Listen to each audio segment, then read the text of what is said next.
Hey, welcome to BNS About Movies. I only know about this movie because of the Found Footage Festival. This is a psychotic movie, and it's called How to Get Revenge. How to Get... Revenge. It's from 1989, and even though host Linda Blair is going to be bringing you the best advice you've ever had on getting even, this is for entertainment purposes only. I say that because nearly every one of these revenge schemes goes from simple ways to get back to ways to get people to off themselves. The first expert we meet is Quinn Vickers, a private detective who looks and dressed a lot like Brockton O'Toole, and if you know what that name is, you're a pervert.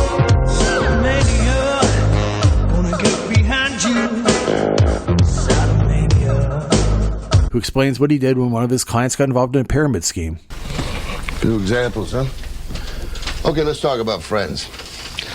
I had this client whose best friend came to him and talked him into investing in a real estate scam. $10,000 talking. He promised my client that he'd get a 75% return on his money within 3 months. And being that they were good friends, well, my client didn't think that his friend would screw him. Well, he sure did. And the worst thing that happened was that when he found out that his so-called friend had made approximately $3,500 on the deal, and that's when my client first came to me. Instead of talking to the Better Business Bureau, Quinn sent a death certificate to the IRS and Social Security for starters. Then he made it look like the guy was having an affair, and he ruined his marriage. Okay, then I finally topped off the whole escapade by severing his marriage.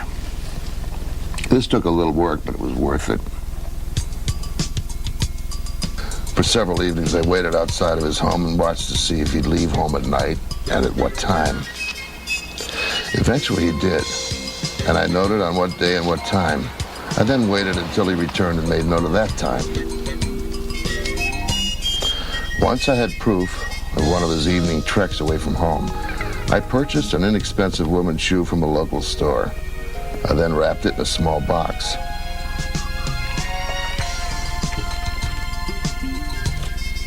Then, using the letterhead of a local hotel, which is free, available in most hotel lobbies or rooms, I typed a letter saying the following: Dear Mr. and Mrs., and I put their last name in there. When the two of you were here on the evening of, and I put the date the man left home, your wife forgot her shoe. Here it is. We'd appreciate the return of $2.50 for postage. Thank you. The management of, and I typed in the hotel's name. Anyhow, to make a long story short, the upshot of the downshot is that his wife finally files for divorce. He has to sell the home, the cars, the stocks, everything. I guess you could say my client finally came out on top. Boy, I'd have to agree. Imagine that, breaking up a marriage to the U.S. mail. Amazing. Then we meet JM, who advised us that the best revenge is putting your mark on a pornographic or Communist Party mailing list. Put them on offensive mailing lists.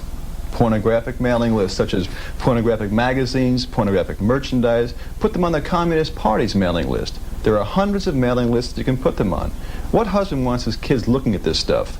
And, for that matter, what husband wants his wife thinking that he subscribes to these lists? Even better, it turns out there are several homosexual and bisexual magazines out there. Did you know this?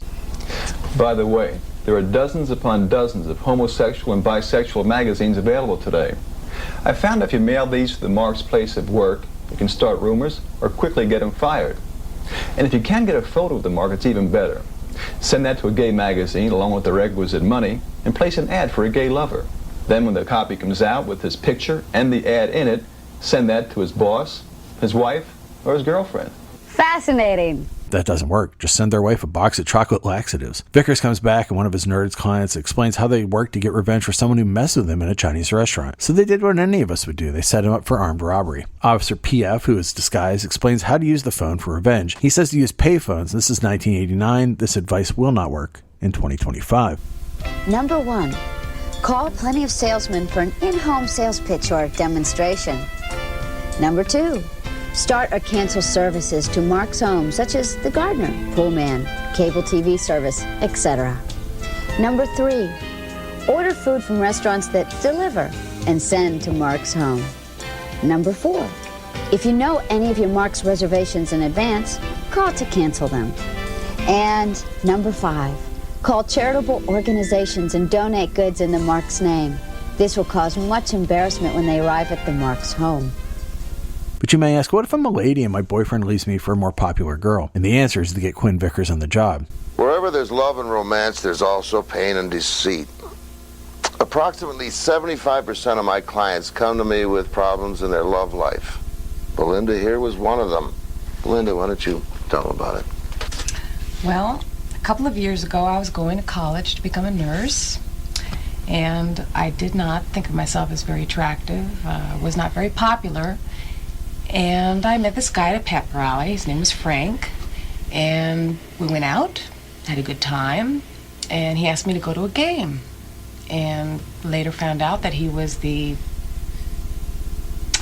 head cheese on the football team, as they put it.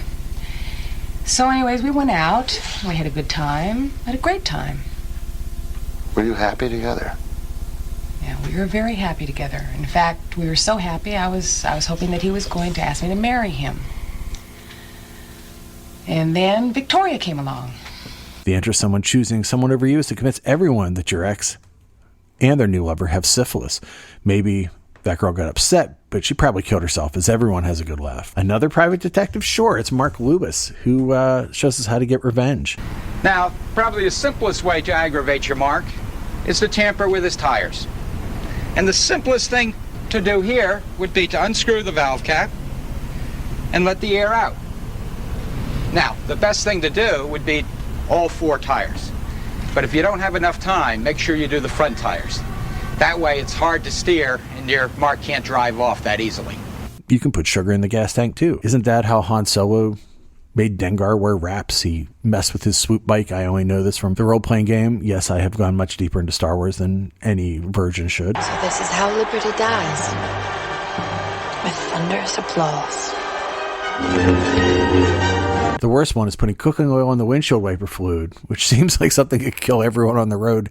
It is an insidious trick. That is worse than an upper decker. If you know what an upper decker is, you're also a scumbag. Most of Vickers' revenge schemes kind of frighten me. Like how he explains how you could turn minorities over to the immigration service or put your boss's name in a gay magazine, because that's the best way to humiliate someone. And that's how people felt in 1989. But guess what? That's how people feel in 2025 too. What a horrible movie, a horrible world. Then I put an ad in one of those gay magazines and put his name and number, and that worked in several levels. First, it affected his marriage. Then every time that phone rang, I can just see how paranoid he really was. Just jumping out of his seat. Then just think of the cost of him having to change the phone number and contact all his friends. This guy really deserved it. I enjoyed it. Let's meet another detective, and here comes Kyle Pappenpuss. That has to be his real name, right? But he is about home destruction. It starts simple. Put pancake batter in the mailbox, use weed killer to put naughty words on the line. But how about you just adjust a thermostat? I mean, again, how did this guy have the simplest one? Mail brick with the Mark's return address, forcing them to pay the postage. Have I done this? Legally, I can't tell you that if I've done this or not. Other than Linda Blair, the only star to appear here, other than Quinn Vickers, is Gregory Itzin, who would go on to play President Charles Logan on 24. This whole thing was the brainchild of Bob Logan, who also directed Meatballs 4, Repossessed, and Up Your Alley, one of the few Linda Blair movies I can't find. It's never been released on DVD, and I'm probably the only person in the world interested in seeing her in a romantic comedy with an unmasked, unknown comic. You're gonna die up there. I am struggling to do justice to how completely vicious and out there this video is. So there you have it. I truly hope that you have enjoyed this edition of How to Get Revenge. It has been our pleasure to inform you of the options you have if and when you should find them necessary. It is also our hope that you will never actually have to use any of these methods. Excuse me. Hello? Yeah, is this Linda Blair? Yes? Yeah, Linda, my name is Rick. Listen, I was driving down the street past your house a few minutes ago, and I saw some smoke coming from your house. Oh my gosh! Oh, well, thank you for calling. Ladies and gentlemen, I'm sorry, I have to go. I hope you had fun. Bye!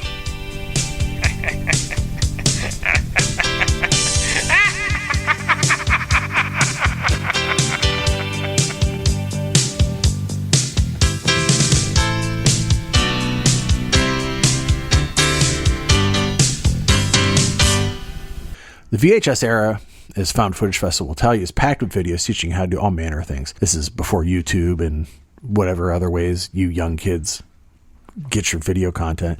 And this is perhaps the strangest of all. And it's strangest because Linda Blair is so chipper and happy about every single thing that happens. I was just reading a few pages from a fascinating book. It is literally filled with countless pieces of wisdom. One in particular deserves quoting. It reads, "Vengeance is mine." Now that's a powerful quote. And from what book am I reading? The Bible. That's right, the Bible. Society today is offended by even the smallest of infractions, but this video is like a screaming maniac begging you to get upset so it can sneak into your house and leave dirty laundry in your refrigerator. Anyways, this is BNS About Movies. Come back, learn about revenge, learn about movies. You can go to bnsaboutmovies.com and email me. I'm Sam at bnsaboutmovies@gmail.com.